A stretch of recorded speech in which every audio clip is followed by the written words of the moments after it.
Durante años, cuando se hablaba de entender al cliente, el concepto más popular era el buyer persona. Seguramente lo has escuchado o incluso lo has hecho alguna vez. Ese ejercicio donde describes a tu cliente ideal como si fuera una persona ficticia. Le pones nombre, edad, profesión, ingresos, intereses y en teoría eso debería ayudarte a entender a quién le hablas. Pero con el tiempo empecé a cuestionar ese enfoque. No porque esté completamente mal, sino porque muchas veces se queda en la superficie. Porque saber que tu cliente tiene 35 años, vive en cierta ciudad o le gusta viajar, realmente no te dice mucho sobre el problema que está intentando resolver. Y lo curioso es que esto lo veo constantemente cuando trabajo con emprendedores.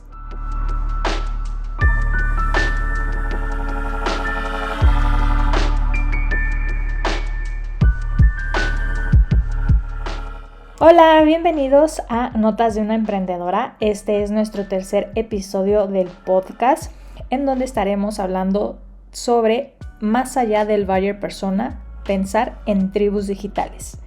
Quiero introducirles este concepto de tribus digitales. Realmente no es nuevo, ya tiene bastante tiempo y pues les quiero explicar lo que consiste este concepto. Y también pues quiero hablarles un poco que para mí personalmente, valga la redundancia, el buyer persona ya se me hace algo obsoleto.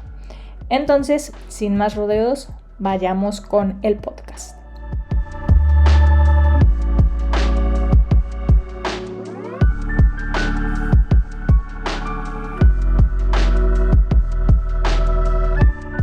Cuando les pregunto quién es su cliente, muchas veces la respuesta suena así. Mi cliente son emprendedores. Mi cliente son mujeres de 25 a 40 años. O mi cliente son dueños de negocio. Pero cuando empezamos a profundizar un poco más, se vuelve evidente algo. En realidad no conocen tan bien a su cliente como creen. Lo conocen en la superficie, pero no saben realmente qué le preocupa, qué le frustra, qué miedo tiene respecto a su negocio, qué está intentando cambiar o qué transformación está buscando. Y cuando esa comprensión no existe, el marketing se vuelve muy difícil, porque comunicar bien un mensaje depende de entender profundamente el problema de la persona al otro lado. Por eso, en los últimos años empecé a interesarme más por conceptos que vienen desde la antropología y desde la sociología. Uno de ellos es el concepto de tribu. El sociólogo francés Michael Maffesoli habla de esto en su libro El tiempo de las tribus, donde explica que las sociedades modernas no funcionan únicamente como grandes masas homogéneas, sino como pequeños grupos que se forman alrededor de intereses, emociones o estilos de vida compartidos. A estas agrupaciones las llamó tribus urbanas. Y lo interesante es que estas tribus no se definen principalmente por edad, profesión o ingresos. Se definen por afinidades y experiencias compartidas. Personas que pueden ser muy diferentes entre sí, pero que comparten una forma de ver el mundo o una misma inquietud. Con Internet, este fenómeno se vuelve todavía más interesante, porque estas tribus empiezan a formarse también en espacios digitales. Personas que no se conocen entre sí, pero que siguen las mismas ideas, consumen el mismo contenido y están intentando resolver problemas muy parecidos. Y aquí es donde quiero hacer una pausa para dar crédito donde corresponde. El término tribus urbanas aplicado al mundo de los negocios y el marketing no es mío. Es un concepto que, hasta donde sé, fue introducido por primera vez por Antropomedia, una empresa que trabaja precisamente desde una mirada antropológica para entender cómo se forman estas comunidades en entornos digitales, cómo se organizan alrededor de intereses compartidos y qué significa eso para las marcas y los negocios. Lo que me parece interesante es que es un concepto que todavía no ha tomado la fuerza que merece. No es algo que escuches en todas las conversaciones de marketing, pero yo creo que tiene un valor enorme, porque cambia completamente la forma en que piensas sobre tu cliente. Dejas de ver personas como datos demográficos y empiezas a verlas como parte de comunidades con experiencias, frustraciones y búsquedas compartidas.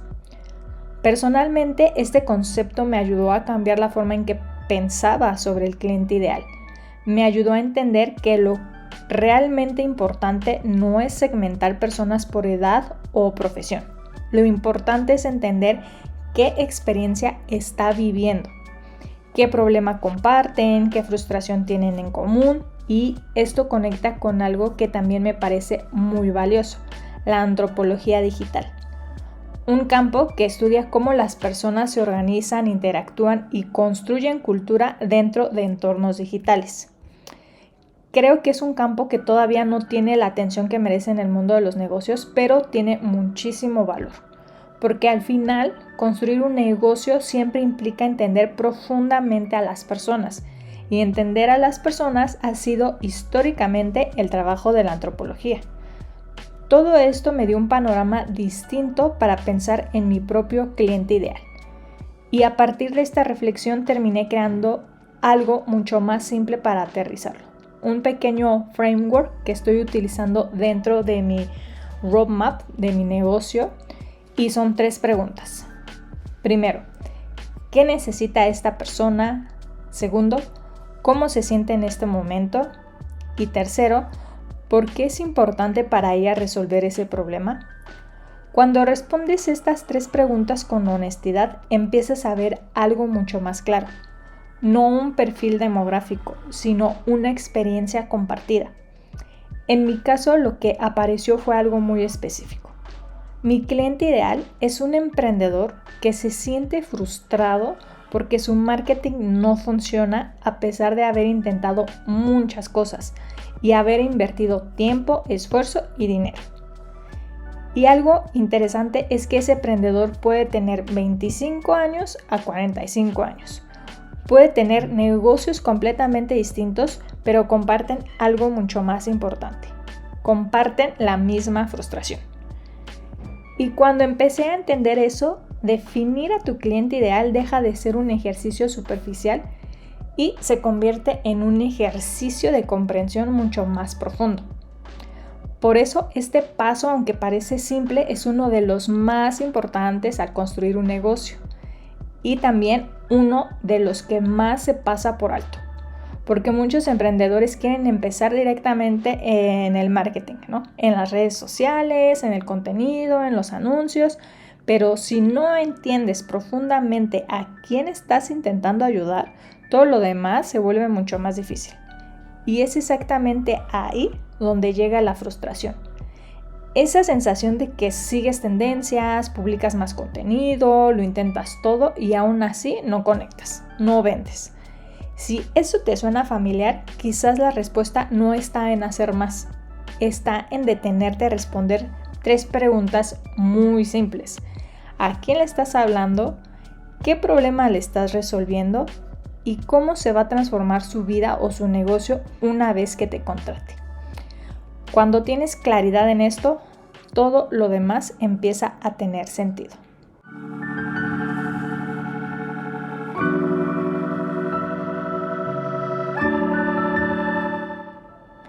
Espero que les haya gustado este podcast y esta reflexión que tuve sobre el cliente ideal y la importancia que tiene.